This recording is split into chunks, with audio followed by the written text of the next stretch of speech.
नमस्कार बंधुरा जीवे जलवायु अंकिता चैनेले तुम्हारे सबाइके स्वागत। तो देखते ही पाচ্ছ आज के की रेसिपि तुम्हारे जन्य निये आसलाम माशरूम। तो माशरूमेर रेसिपि आज तुम्हारे साथे शेयर करब। एखाने देखो माशरूमगुलो एकदम फाइनली कुचि कुचि करे निয়েছি। तीन धरनेर बेल पेपर एखाने डाइस करे केटे निয়েছি, तार साथे पेঁয়াজও डाइस करे केटे निয়েছি। एखाने निये निয়েছি लंका कुचि, आदा कुचि, रसुन कुचि, দিয়ে দিচ্ছি স্বাদ মতো লবণ, সামান্য পরিমাণে একটু হলুদ দিয়ে দিলাম, স্বাদের জন্য সামান্য একটু চিনি, সামান্য একটু গরম মশলা গুঁড়ো, সামান্য একটু ম্যাগি মশলা। বাইন্ডিং এর জন্য দিয়ে দিচ্ছি এখানে ময়দা। এখানে কিন্তু ময়দাটাই লাগবে, বেসন দিলে কিন্তু টেস্টটা ভালো লাগবে না। দিয়ে দিচ্ছি একটা হাঁস ডিম। समस्त उपकरण आमी एकसाथे मेखे नेब।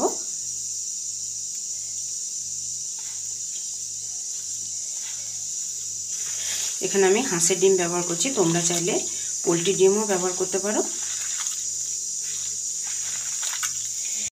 মাশরুমটা খুব ভালোভাবে হাত দিয়ে মেখে নিয়েছি সমস্ত উপকরণ দিয়ে।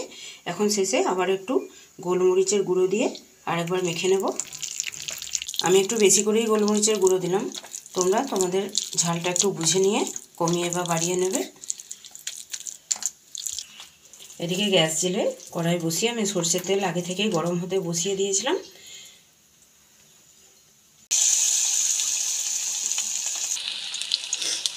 আঁচটাকে কমিয়ে রেখে ছোট্ট ছোট্ট করে পকোড়াগুলো আমি ভেজে নেব।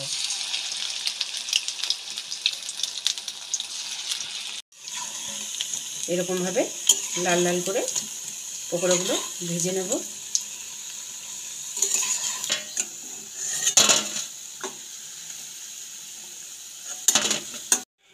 এক ব্যাচ ভেজে তুলে নিলাম, আবার এক ব্যাচ ছেড়ে দেবো।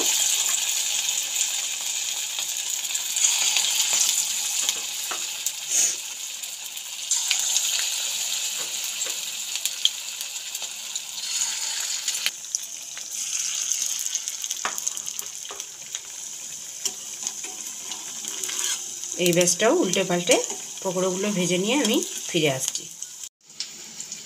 পকোড়াগুলো ভাজা হতে হতে আমি একটা সসের মিক্সচার বানিয়ে নেব।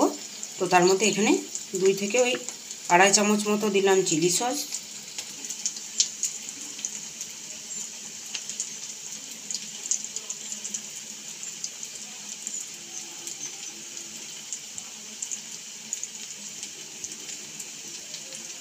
तीन চামচ মতো টমেটোর কেচাপ দিয়ে দিলাম,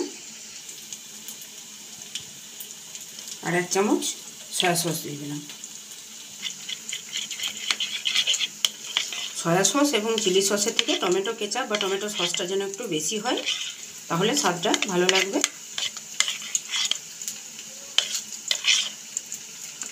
পকোড়াগুলো আমার ভাজা কমপ্লিট।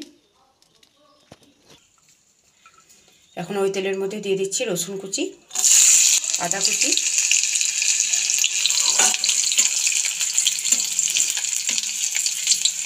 একটু কাঁচা গন্ধটা চলে যাওয়া পর্যন্ত নাড়াচাড়া করে নেব রসুন আদাটা।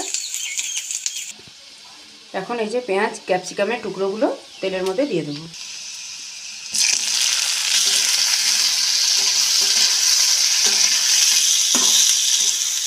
দেখতে কত সুন্দর লাগছে দেখো বন্ধুরা।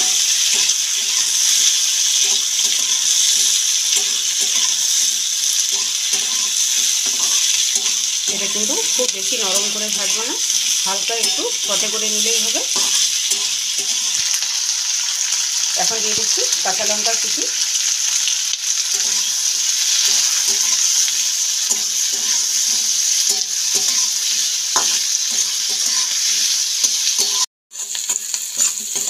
ক্যাপসিকাম পেঁয়াজ খুব ভালোভাবে ভেজে নিয়েছি। এখন দিয়ে দিচ্ছি যে সসের একটা মিক্সচার বানিয়ে রেখেছিলাম, সেই সস মিক্সচারটি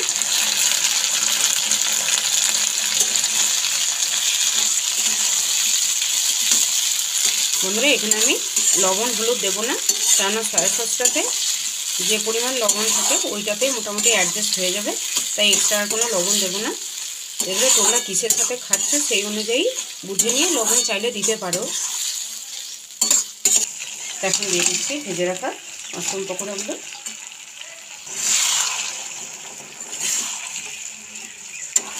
হালকা হাতে নাড়াচাড়া করে মিশিয়ে নেব। এটা বন্ধুরা তোমরা স্ন্যাক্স হিসেবেও খেতে পারো, বা লুচি পরোটা, নান সব কিছুর সাথেই খেতে পারো।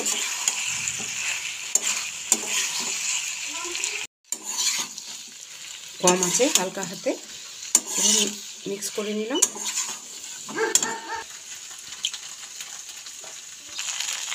এর মধ্যে আমি কোনো স্ল্যারি ব্যবহার করছি না।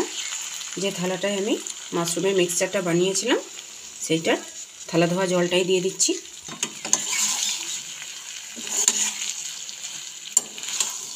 চিলি মাশরুম একদম তৈরি হয়ে গেছে। আমি এটা সার্ভ করে নিয়ে দেখাচ্ছি। তো তৈরি হয়ে গেছে চিলি মাশরুম রেসিপি। তো কেমন লাগলো বন্ধুরা আজকের রেসিপি অবশ্যই কমেন্ট করে জানিও। তো আজকে এই পর্যন্তই, ফিরে আসছি আবার অন্য কোনো দিন অন্য কোনো জিভে জল আনা রেসিপি নিয়ে। ততক্ষণের জন্য সবাই সুস্থ থেকো, ভালো থেকো, টাটা।